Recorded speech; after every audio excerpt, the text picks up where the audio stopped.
Ils sont réunis dans un stade pour voir s'affronter leurs équipes favorites. Ils emportent les couleurs, les maillots et scandent le prénom des joueurs. Non, il ne s'agit pas de football ou d'un autre sport traditionnel.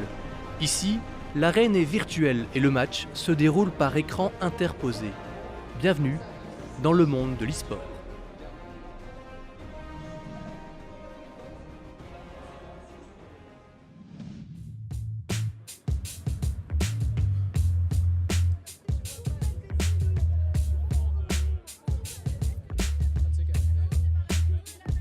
Je m'appelle Maximilien Lambert, j'ai 22 ans et voilà, je suis un gamer depuis mon jeune âge. Maximilien est un joueur de jeux vidéo semi-professionnel. En plus de ses études qu'il mène ici à Louvain-la-Neuve, il a une passion, League of Legends. Comme des millions de personnes dans le monde, il se connecte tous les jours aux jeux en ligne. La différence, c'est que Maximilien a intégré plusieurs équipes e-sportives, dont celle du Sporting de Charleroi. Je joue dans une équipe étudiante, donc ça c'est uniquement avec des connaissances à moi qui sont dans la même école que moi. Et puis j'ai quelque chose d'un peu plus professionnel où je joue pour le club de Charleroi eSport. Et donc voilà, c'est mes deux équipes. C'est en 2017 que le Sporting de Charleroi décide de se lancer dans l'aventure e-sport. Sous l'impulsion d'un Carolo passionné, c'est la première fois en Belgique qu'un club de football s'intéresse aux jeux vidéo. Dans les années 2015, je me suis dit voilà, c'est le moment. Parce que c'est là vraiment que l'e-sport vraiment commençait à exploser, c'est dans les 2014-2015. En France, comme on en discutait également, ça avait déjà fait son petit bonhomme de chemin. Et je me suis dit, en Belgique, il ne se passe rien. Donc il y a un filon à prendre et c'est maintenant que je dois le prendre. Donc je suis parti d'une feuille blanche finalement, je m'en souviens très bien, c'était au mois d'août. Officieusement, officieusement, l'Ouvargame existera depuis 2 ans au mois d'août, donc d'ici dans quelques jours maintenant. Et j'étais dans ma cuisine avec une feuille blanche devant moi et je me posais la question, bon, je pars d'où et je vais vers où? Son point de départ, la création de l'Ouvargame, une plateforme unique en Belgique qui a pour but l'organisation de compétitions de jeux vidéo. Le succès est immédiat et très vite, Philippe Bouillon veut aller plus loin. Les clubs de foot ont commencé à se lancer dans l'e-sport dans d'autres pays, entre autres en France, encore une fois, avec le PSG qui a fait énormément parler de lui. Et donc, je me suis dit, tiens, je vais en parler un peu autour de moi. Et ça a collé directement, nos deux projets se rencontraient bien. On était dans la même philosophie, on allait dans le même sens, on a le même esprit du club. Donc et voilà, ça fait presque maintenant 8-9 mois maintenant que je travaille avec eux. Et c'est super plaisant forcément. Si nous sommes bien ici dans un club de foot, le jeu vidéo pratiqué par les zèbres n'est pas une simulation sur écran de ce sport. Ici, on s'affronte sur League of Legends, un type de jeu qui porte le nom de MOBA, une arène de bataille en ligne multijoueur. Il en existe des dizaines et League of Legends est le plus populaire d'entre eux. Chaque mois, ils sont plus de 100 millions à y jouer partout dans le monde. Le but déjà du jeu, c'est de détruire la base adverse. Ça c'est les bases. Et pour ça, donc on est 5 joueurs, donc 5 dans l'équipe, contre 5 autres joueurs. On joue en même temps, chacun incarne un personnage bien précis. Et voilà, le but c'est de détruire la base adverse. Et pour ça, il faut détruire d'abord les tourelles extérieures et puis tuer ses adversaires. Et voilà. Pour comprendre un petit peu mieux les règles, imaginez un jeu d'échecs. Remplacez l'échiquier par la carte du jeu virtuel, c'est là que les joueurs vont se déplacer. Pour les deux jeux, nous avons 2 types de personnages. Les pions, appelés sbires, et les pièces spéciales, les champions. Les sbires sont contrôlés par l'ordinateur et se déplacent le long de 3 voies. Les champions, eux, sont chacun contrôlés par un joueur, et comme les pièces du jeu d'échecs, ils ont chacun un rôle et des compétences bien précises. Le but, c'est d'avancer vers le camp ennemi pour défaire le roi, ou en langage du jeu vidéo, détruire le Nexus. Mais la comparaison avec les échecs s'arrête bien là. Pour prendre le dessus sur l'équipe adverse, les joueurs de League of Legends doivent mobiliser leur corps, l'entraîner, au même titre qu'un sport traditionnel. Eh bien les échecs, si je demande à quelqu'un d'autre de bouger les pièces en temps réel pendant une partie, eh bien si je suis vraiment le meilleur joueur du monde, eh bien il y a de grandes chances que nous remportions la victoire, bien que ce ne soit pas moi qui bouge les pièces, c'est-à-dire que l'activité n'est pas motrice. Eh bien, avec l'e-sport, ce que l'on observe, c'est que la quasi-totalité des jeux e-sportifs, à l'exception donc de ce qu'on va appeler les jeux de cartes à collectionner, les collecting card games, eh bien, la quasi-totalité des jeux e-sport nécessite de la part finalement des e-sportifs de mettre en place une motricité sur leur périphérique de contrôle, que ce soit les claviers, souris ou manettes, qui soit plus performante que celle de leur adversaire, plus rapide, plus précise pour pouvoir l'emporter. C'est très compliqué pour le grand public de pouvoir considérer la pratique e-sportive comme étant une pratique physique parce que les joueurs sont assis devant leur écran. Mais il existe plein d'autres activités sportives dans lesquelles on est assis, voire parfois allongé. Je prenais l'exemple du tir au pistolet tout à l'heure ou du tir à la carabine. Il y a des épreuves où on est allongé. Donc finalement, encore une fois, ce critère s'avère peu pertinent. Ce que les gens ont du mal à prendre en considération, notamment les personnes qui sont béotiennes et qui sont peu familières de l'écosystème e-sportif, c'est que on a deux grandes compétences qu'il faut développer dans l'e-sport. Une compétence bien évidemment cognitive, psychologique, à la fois dans les traitements des informations qui sont à l'écran, auxquelles il va falloir répondre de manière très rapide pour prendre l'avantage sur l'adversaire, et à la fois en termes de gestion des émotions, de contrôle du stress, notamment lors des compétitions devant du public. Ça, c'est tous les aspects stratégiques, mais ces aspects stratégiques ne peuvent se développer que si, en amont, le joueur a fait tout un effort d'automatisation et d'incorporation des aspects qu'on va appeler plutôt techniques et qui sont liés justement cette fois-ci à toute la motricité des doigts et principalement des membres supérieurs que le joueur va avoir sur ses périphériques de contrôle. Donc finalement, il s'avère que c'est parce que le joueur va travailler par répétition, comme on va le retrouver pour n'importe quel geste technique dans le sport, que ça soit dans le basket avec la gestuelle de tir, avec le football et le dribble, ou encore avec le judo et des techniques de projection. Finalement, c'est par la répétition que les joueurs, les sportifs là, en l'occurrence, deviennent experts sur ces gestes techniques. Eh bien, c'est par la répétition que les e-sportifs vont incorporer ces gestes-là, et que, à force de les incorporer, ils vont pouvoir les automatiser et libérer leur conscience pour pouvoir la concentrer cette fois-ci sur le plan de jeu adverse et leur stratégie qu'ils veulent développer et ainsi l'adapter régulièrement. Donc voilà un petit peu finalement comment le corps est engagé de manière globale, c'est-à-dire à la fois physiquement mais aussi psychologiquement et cognitivement dans la pratique de l'e-sport. Le joueur devient un e-sportif.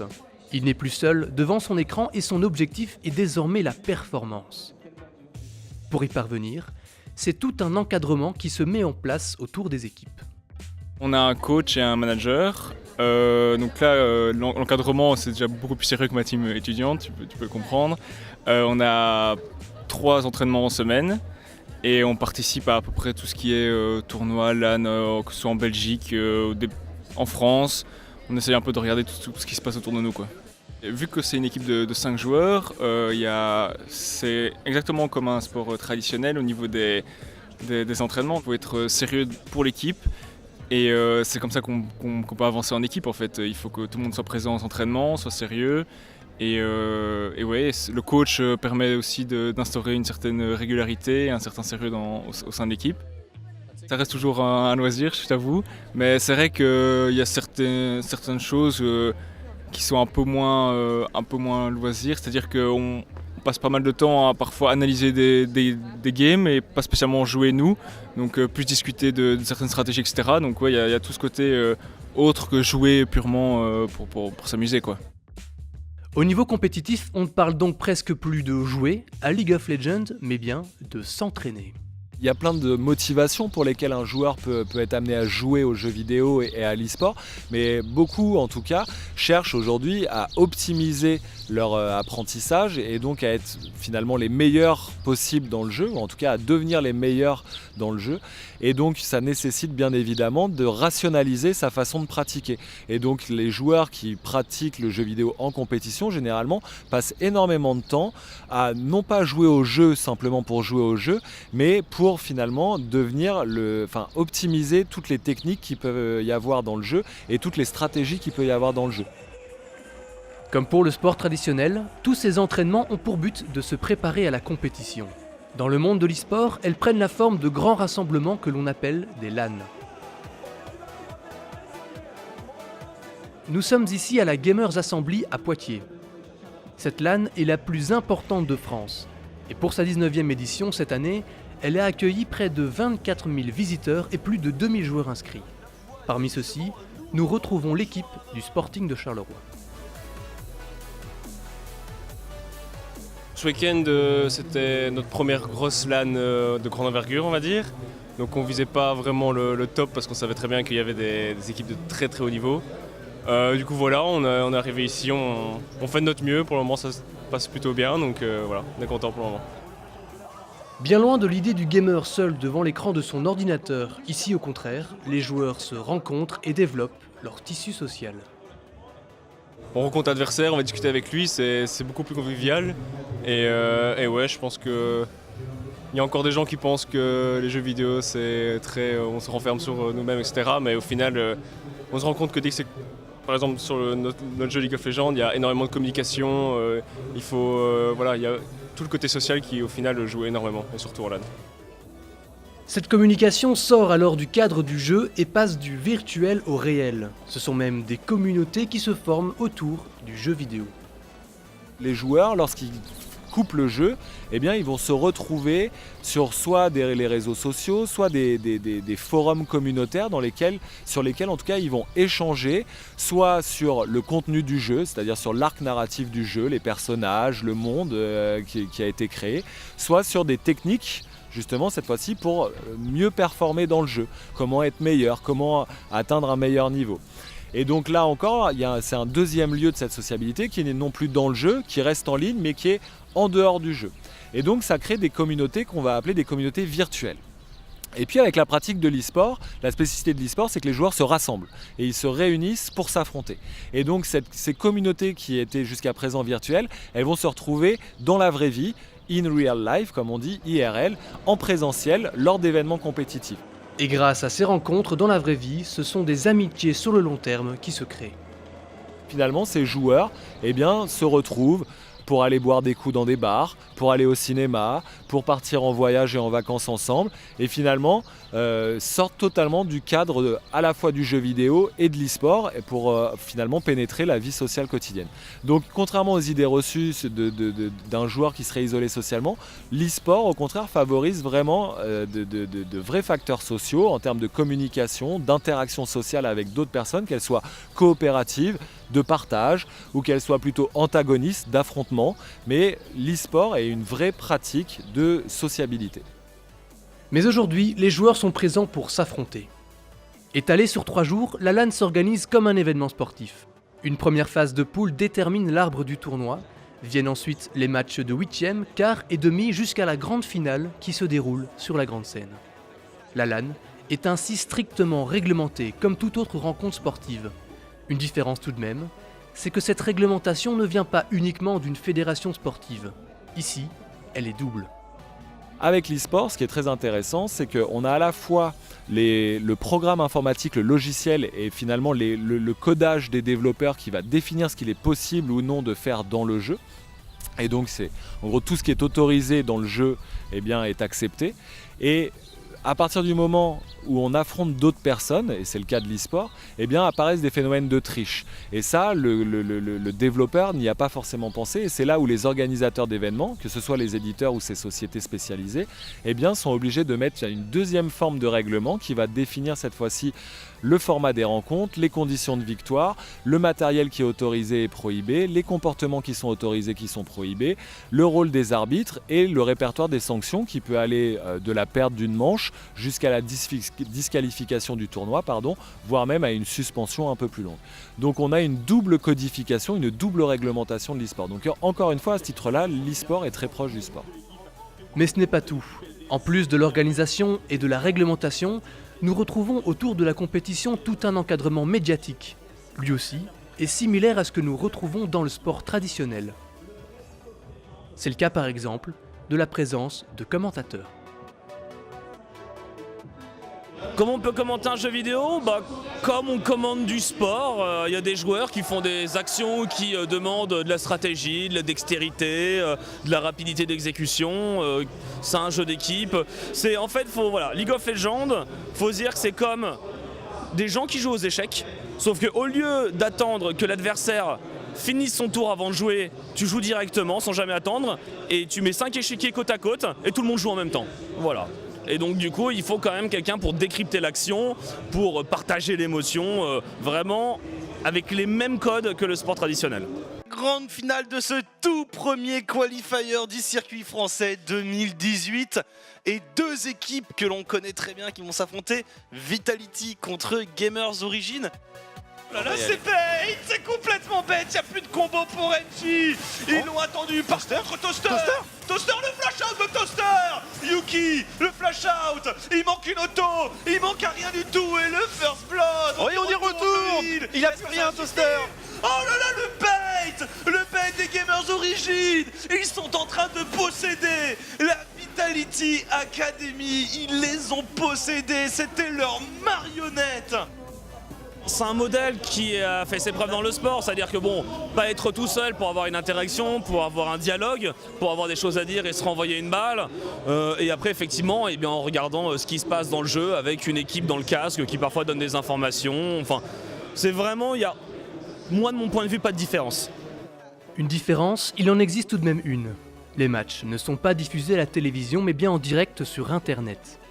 Et dans ce domaine-là, c'est OGaming qui fait figure de référence en France. La plateforme emploie une dizaine de personnes et à chaque diffusion de match, ils sont des dizaines de milliers à suivre le direct et ça ne cesse d'augmenter. J'ai créé OGaming avec des amis il y a 7 ans maintenant. Au début, il n'y avait pas grand-chose dans l'e-sport, c'est un milieu émergent qui s'est très vite développé. On peut dire que les premières années ont été dures, les 5-6 premières années ont été dures. Récemment, on a fait une levée de fonds de 2,5 millions. Donc bon, on arrive à se nourrir, ça y est, l'activité se développe, le jeu vidéo et surtout l'e-sport, ça avance extrêmement vite. Donc, on grossit trop vite. Pour avoir le temps de suivre notre vitesse de croissance. C'est-à-dire que là, on va passer de 300 mètres carrés à 1200 dans des nouveaux locaux, on recrute à tour de bras. Non, oui, on peut en vivre, on peut bien en vivre, et de mieux en mieux. Mais même avec ses presque 100 millions de vues uniques sur la toile, OGaming ne touche qu'un public francophone. Sur les continents américain et asiatique, l'e-sport est bien plus développé. Là-bas, une compétition ressemble à ça.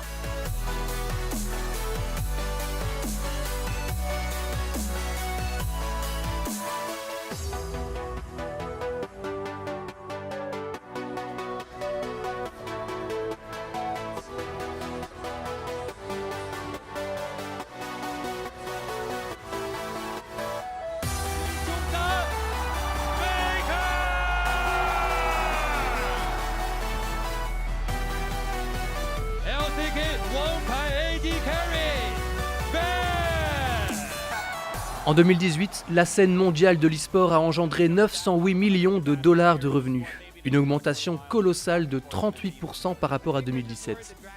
Cette même année, lors de la Coupe du Monde de League of Legends, les gagnants ont été récompensés par un prix de près de 5 millions de dollars.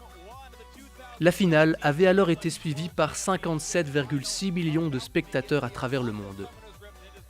L'Europe est quant à elle à la traîne, et ce retard peut s'expliquer de plusieurs façons. Si on prend les États-Unis et l'Asie, forcément on est très loin.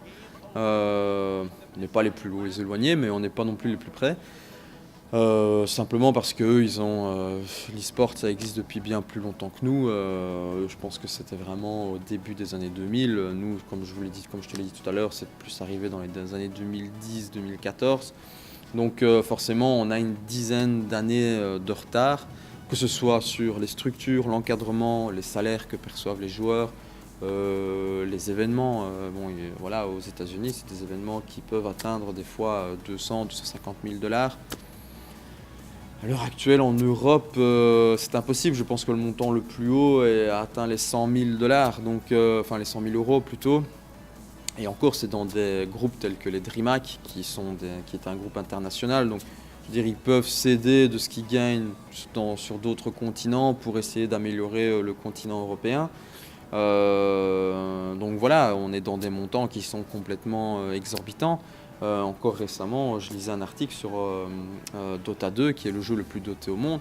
Et la Coupe du Monde de Dota qui se passe en Asie, c'est plus de 12 millions de dollars à gagner.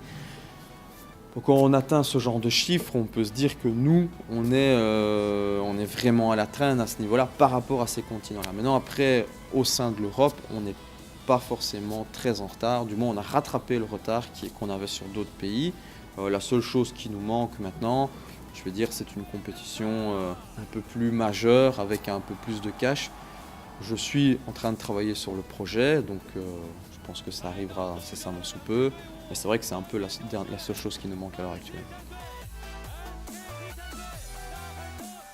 L'Europe a un train de retard, la France est assez bien située en Europe, mais c'est toute l'Europe qui est en retard.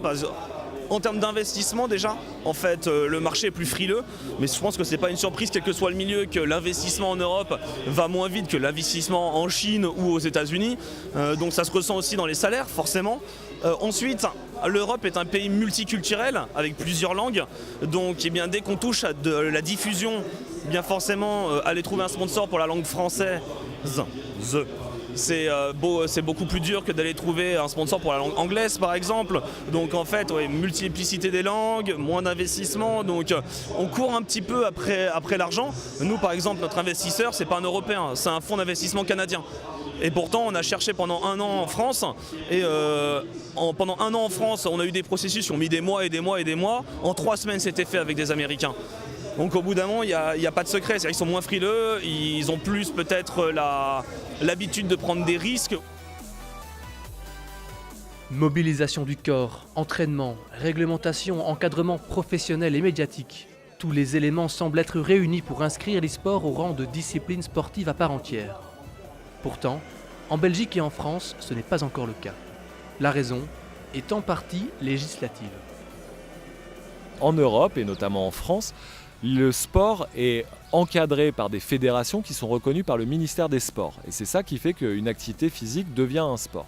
Et c'est bien là où se situe toute la différence entre le sport et l'e-sport, c'est qu'en France notamment, ce n'est pas le ministère des Sports qui légifère et qui encadre la pratique de l'e-sport, mais c'est plusieurs ministères, à savoir d'un côté le ministère de l'économie et des finances, le ministère du Travail et le ministère de l'Intérieur et en plus le secrétariat d'État chargé au numérique. Donc on est sur une reconnaissance qui est interministérielle. Et si on voulait pousser l'analogie un petit peu plus loin, on pourrait presque dire que finalement l'e-sport en France, par cette reconnaissance par le ministère de l'économie et des finances, est plus vu comme une industrie que comme un sport.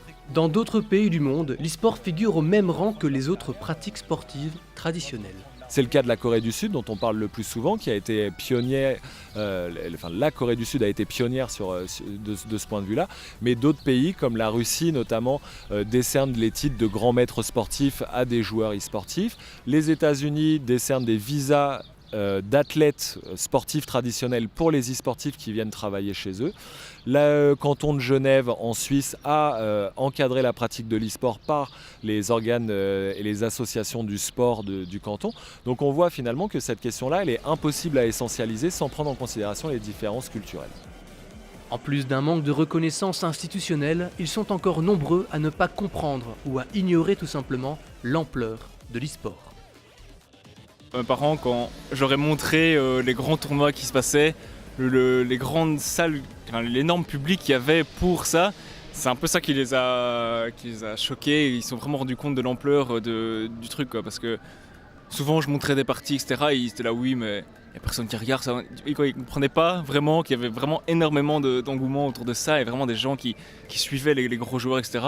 Et le fait de voir les grandes finales à Paris ou dans d'autres pays où tu as vraiment un stade rempli de personnes qui regardent au final des gens jouer à un PC, ça les a vraiment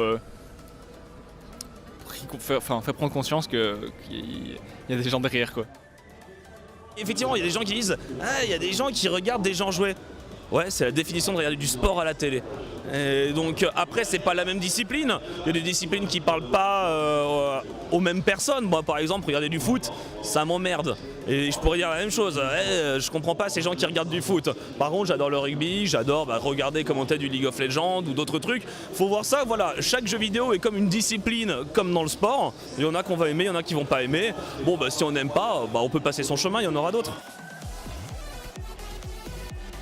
Reconnu ou non en tant que pratique sportive, l'e-sport possède déjà sa culture, ses codes et son immense public. En quelques années à peine, la discipline s'est professionnalisée et ne cesse de gagner en popularité. Il est donc désormais évident que nous sommes bien loin d'un effet de mode, mais bien face à l'émergence d'un phénomène durable, qu'il porte le nom de sport ou pas.